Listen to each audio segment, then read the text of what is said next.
अभी सीमा पर सुरक्षा में जो तैनात है उन सैनिकों का हौसला बढ़ाना ये भी हमारा फर्ज बनता है। मैं निवेदन ये करना चाहता हूं कि इस देश के अंदर अनेक धर्मावलंबी लोग रहते हैं, अनेक मतावलंबी लोग हैं।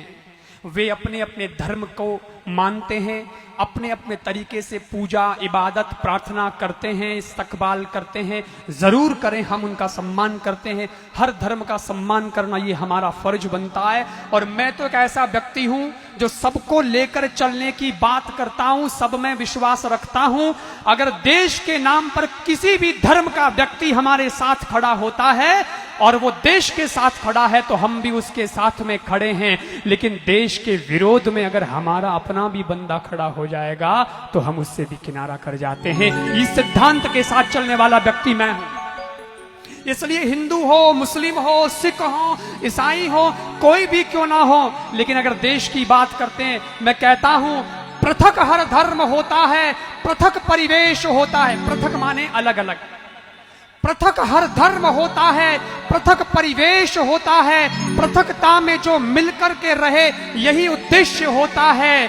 जहां रहते हैं हिंदू, मुस्लिम, सिख, ईसाई, जो देश को अपना माने उसी का देश होता है। जो देश को अपना माने उसी का देश होता है। इसलिए यहां हरपालिया की धरती पर जब मैं आता हूं तो आप लोग तो स्वागत सत्कार करते ही करते हैं, लेकिन हमारे मुस्लिम भाई भी आकर के सम्मान करते हैं और इस एकता के अंदर वे अपनी भी आहुति प्रदान करते हैं।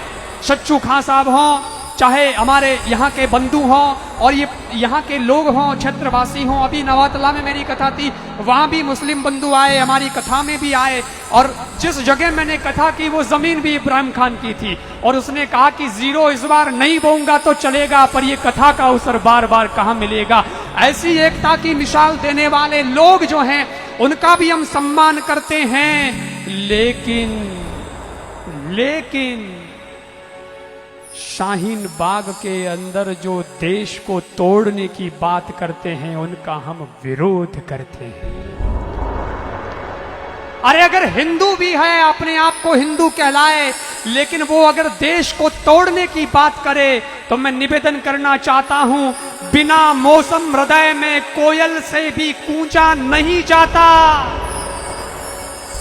मौसम नहीं हुए तो कोयल भी चुपचाप बैठी रहे, दोनों भी मौसम बढ़ना चाहिए हो। कोई भी चीज रो माहौल बढ़ना चाहिए, क्योंकि ब्याह रा गीत ब्याह में चोखा लगे, मौसम री बात। बिना मौसम हृदय में, बिना मौसम हृदय कोयल से भी कूंजा नहीं जाता। जहां अनुराग पलता है वहां दूजा नहीं जाता। विभीषण राम के भक्त हैं, ये सभी जानते हैं। विभीषण राम के भक्त हैं, ये सभी जानते हैं। पर जो देश द्रोही है उसे पूजा नहीं जाता। जो देश द्रोही है,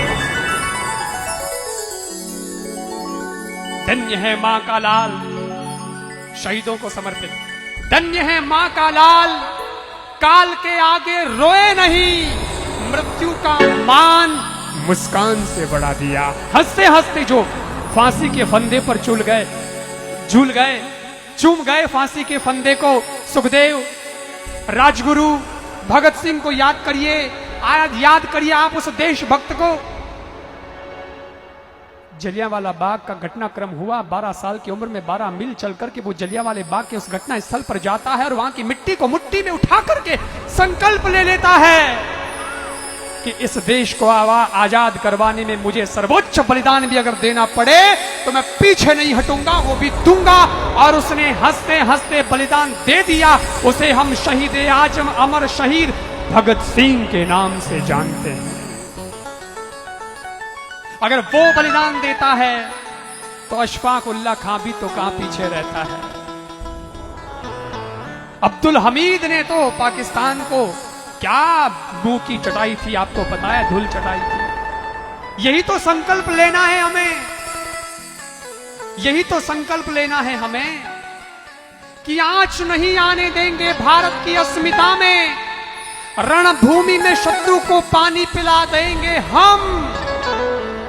आंच नहीं आने देंगे भारत की अस्मिता में, रणभूमि में शत्रुओं को पानी पिला देंगे हम, और जो भी घुसपैठ करने की सोचे यहाँ पे, जो भी घुसपैठ करने की सोचे यहाँ पे, दावा है हमारा मुंह की खिला देंगे हम, दावा है हमारा मुंह की खिला देंगे हम।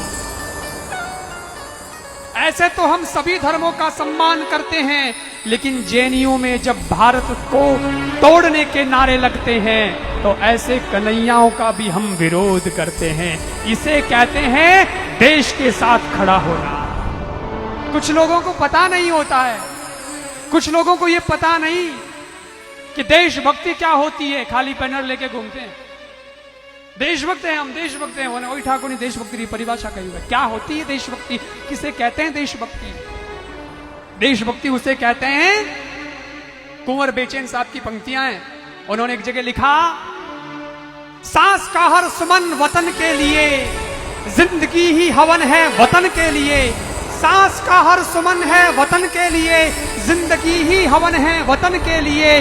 और भगत सिंह को फांसी हुई थी ना, आपको पता है? भगत सिंह को फांसी हुई थी ना।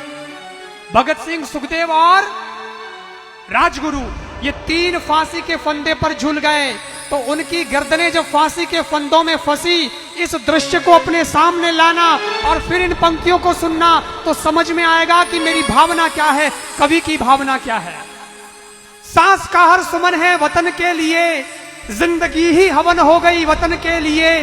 कह गई फांसियों में फंसी वो गर्दनें, कह गई फांसियों में फंसी वो गर्दनें। ये तो हमारा नमन है वतन के लिए, ये तो हमारा नमन है वतन के लिए।